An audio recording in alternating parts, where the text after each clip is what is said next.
Hello guys, welcome to this class. आज हम MCQs discuss करेंगे वैदिक पीरियड पे। आज हम इसका पार्ट 1 करेंगे, कुछ क्वेश्चंस पार्ट 2 में डिस्कस करेंगे। ठीक है, तो अगर आप चैनल पर फर्स्ट टाइम आए हो तो प्लीज़ चैनल को सब्सक्राइब कीजिएगा, और अगर आपके लिए कंटेंट हेल्पफुल रहेगा तो प्लीज़ वीडियो को भी लाइक कीजिएगा। तो चलिए हम शुरुआत करते हैं पहले क्वेश्चन से। फर्स्ट क्वेश्चन है, which river has not been mentioned in Rigveda.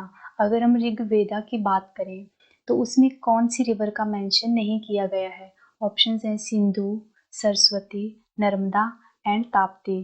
तो इसका राइट आंसर रहेगा ताप्ती रिवर। नेक्स्ट क्वेश्चन है, who was the founder of the वैदिक कल्चर। अगर हम बात करें वैदिक कल्चर की तो उसके फाउंडर किसको माना जाता है। ऑप्शंस हैं Dravid, Aryans, Harappan and fourth option है नन ऑफ दीज। तो इसका राइट आंसर रहेगा आर्यन। आर्यन लोग जो थे उनको वैदिक कल्चर का फाउंडर माना जाता है। और अगर हम बात करें आर्यन की तो इस पे भी क्वेश्चन बनता है कि वो इंडिया में कहाँ से आए थे। तो सेंट्रल एशिया से भी कहा जाता है। और अगर पास की बात की जाए तो खिब्बर पास। और अगर सेंचुरी की बात की जाए तो वो आए थे 1500 बीसी में। ठीक है, सभी पॉइंट्स याद रखने हैं। नेक्स्ट क्वेश्चन है, Vedic literature is also known as. Vedic literature को और किस नाम से जाना जाता है। ऑप्शंस हैं श्रुति, स्मृति, संहिता एंड वेदंगा। तो इसका राइट आंसर रहेगा श्रुति। नेक्स्ट क्वेश्चन है, the word Aryan denotes. Aryan जो लोग थे या वर्ड आर्यन जो है उनको और किस नाम से डिनोट किया जाता है। ऑप्शंस हैं ethnic group, nomadic people, speech group and superior race. तो इसका राइट आंसर रहेगा सुपीरियर रेस। और अगर हम बात करें जो आर्यन के लोग थे वो मोस्टली जो है रूरल पीपल थे, मतलब कि वो एग्रीकल्चर पे जो है ज़्यादा बिलीव करते थे। नेक्स्ट क्वेश्चन है, the staple food of the वैदिक आर्यन वॉज।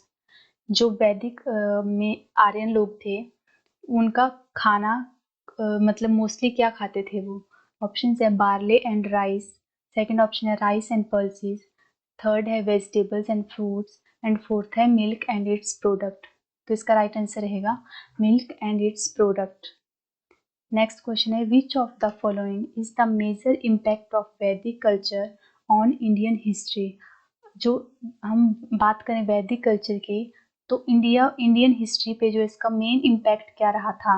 ऑप्शंस हैं progress of philosophy, development of culture, rigidification of caste system and fourth है perception of a new world.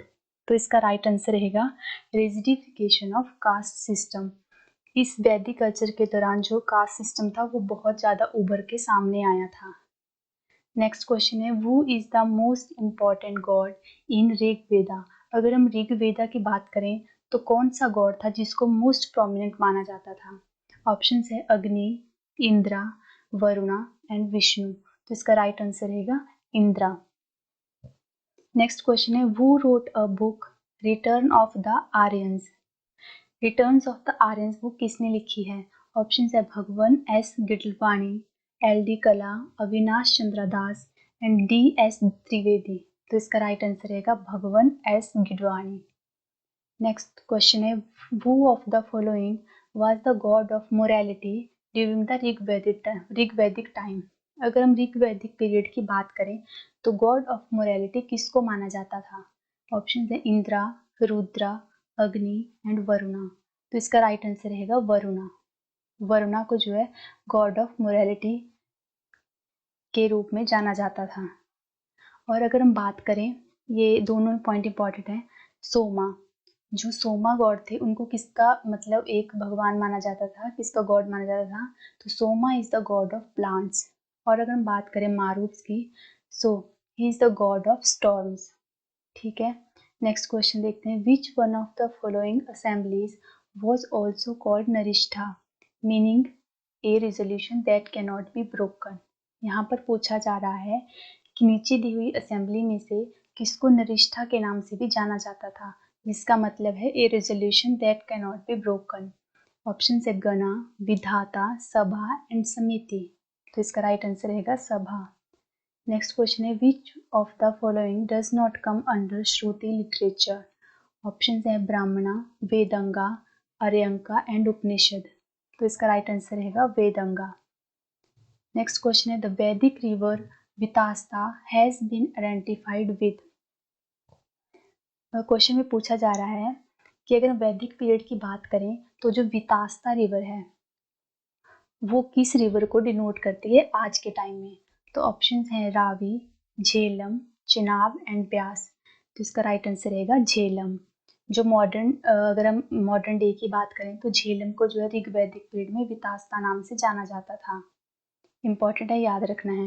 Next question है विच ऑफ द फॉलोइंग ब्राह्मणा text belongs to Atharvaveda. अगर हम कौन सा text है जो अथर्ववेदा से बिलोंग करता है। ऑप्शन है सतपथा, ऐत्रेया, गोपता एंड पंचविश। तो इसका राइट आंसर रहेगा गोपत ब्राह्मणा टेक्स्ट। ये किसको बिलोंग करता है, अथर्ववेदा को। बाकी भी हम टेक्स्ट देख लेते हैं। ये सभी पॉइंट्स इंपॉर्टेंट हैं, आप प्लीज नोट डाउन कर लीजिएगा। जैसे अगर हम बात करें कुशैटिकी एंड ऐत्रेया, जो ये टेक्स्ट हैं वो बिलोंग करते हैं ऋग्वेदा को। और अगर हम बात करें तैत्रिया एंड शतपथा, ये बिलोंग करते हैं यजुर्वेदा को। अगर हम बात करें पंचविश एंड जैमिनिया, तो ये बिलोंग करते हैं सामवेदा को। और अगर हम बात करें गोपत ब्राह्मण टेक्स्ट की, तो ये बिलोंग करते हैं अथर्ववेदा को। ये तो आपको पता ही होगा कि वेदास कितने थे, 4 वेदा थे, जैसे कि ऋग्वेद, यजुर्वेद, सामवेद एंड अथर्ववेद। और जो ओल्डेस्ट हमारा वेदा था वो था ऋग्वेद। और एक और ये आपको याद रखना है, कई बार ये भी पूछा जाता है कि जो ऋग्वेदा है उनको जो रिसाइट करते थे उनको कहा जाता था होत्री। यहाँ पर मैंने साथ में लिखा हुआ है होत्री। और यजुर्वेदा को जो रिसाइट करते थे उनको कहा जाता है यदवर्युस। और सामवेदा को जो रिसाइट करते हैं उनको कहा जाता था उदगात्री। ठीक है, ये इंपॉर्टेंट पॉइंट्स हैं। नेक्स्ट क्वेश्चन है which of the following led the confederacy of 10 kings against Sudas. तो ऑप्शन है विश्वामित्रा, भारद्वाज, वशिष्ठा एंड ऐत्री। तो इसका राइट आंसर रहेगा विश्वामित्रा। नेक्स्ट क्वेश्चन है दसराजना किनको कहा जाता था। ऑप्शन है 10 इनकारनेशंस ऑफ विष्णु, सेकंड है a sacrifice to be perform by the king, battle of 10 kings and fourth है नन ऑफ दीज। तो इसका राइट आंसर रहेगा बैटल ऑफ 10 किंग्स को दसराजना कहा जाता है। नेक्स्ट क्वेश्चन है which part of Rigveda gives an account of the origin of the universe. कौन सा ऋग्वेदा का कौन सा पार्ट ओरिजिन ऑफ यूनिवर्स के बारे में बताता है। तो इसका राइट आंसर ऑप्शन देख लो आप, इसका राइट आंसर रहेगा 10th मंडला। जो ऋग्वेदा में अगर हम बात करें तो कितने मंडल थे, 10th मंडल, और 10 मंडल थे। और जो इसका 10th मंडल था लास्ट वन, वो ओरिजिन ऑफ यूनिवर्स के बारे में बताता है। तो हम थोड़े से कुछ पॉइंट्स ऋग्वेदा के बारे में जान लेते हैं। जैसे कि आप सभी को पता होगा ऋग्वेदा जो है ओल्डेस्ट वेदा है और इसमें कितने मंडल हैं, इसमें 10 मंडलास हैं।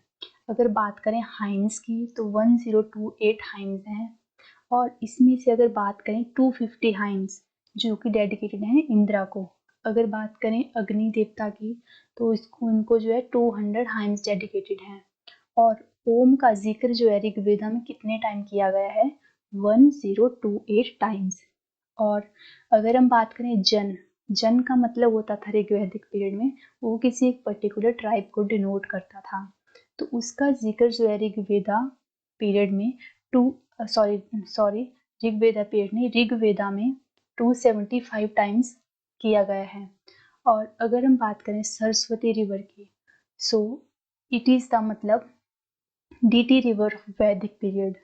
जैसे कि आज के डेट की अगर हम बात करें तो गंगा रिवर को एक पवित्र नदी माना जाता है। तो इसी तरह अगर हम वैदिक पीरियड की बात करें तो सरस्वती रिवर को जो है एक डीटी रिवर माना जाता था। तो ये सारे ही पॉइंट्स इम्पॉर्टेंट हैं, आप इनको याद रखिएगा। ठीक है, नेक्स्ट क्वेश्चन है the famous battle of kings between Bharata and the host of 10 kings was fought near the river. बात की जा रही है कि जो बैटल ऑफ 10 किंग्स था और भारता के बीच में जो युद्ध हुआ था वो कौन सी नदी के किनारे लड़ा गया था।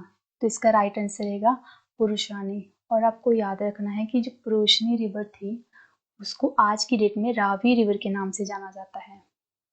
नेक्स्ट क्वेश्चन है which of the following Vedic gods depicts an association with the sun. Right answer रहेगा अश्विन। नेक्स्ट क्वेश्चन है which of the following is concern with the origin of Indian medicine. कौन सा वेदा है जो इंडियन मेडिसिन के बारे में बताता है या ओरिजिन ऑफ मेडिसिन के बारे में बात करता है। तो ऑप्शन हैं Rigveda, Samaveda, Yajurveda and Atharvaveda. Important question है और आप सभी को शायद पता भी होगा इसका आंसर। तो राइट आंसर रहेगा अथर्ववेदा। नेक्स्ट क्वेश्चन है which of the following is described in Upanishad. अगर हम बात करें उपनिषद की तो किस चीज़ को उसमें डिस्क्राइब किया गया है। ऑप्शन हैं धर्मा, योगा, फिलोसफी एंड लॉ। तो इसका राइट आंसर रहेगा फिलोसफी। और हम देख लेते हैं कि उपनिषद की अगर बात करें तो टोटल मतलब संख्या में number in the form of numbers कितने उपनिषद हैं 108 108 उपनिषद हैं। और उपनिषद को और किस नाम से जाना जाता है तो इसको वेदांता भी कहा जाता है जिसका मतलब है end of Vedas. Next so guys this is all for today. तो अगर आपको ये क्वेश्चंस अच्छे लगे हों तो प्लीज़ वीडियो को लाइक ज़रूर कीजिएगा। अगर कुछ और क्वेरीज हो तो कमेंट बॉक्स में ज़रूर बताइएगा। एंड मिलते हैं नए वीडियो में कुछ नए क्वेश्चंस के साथ। सो बाय गाइस, टेक केयर।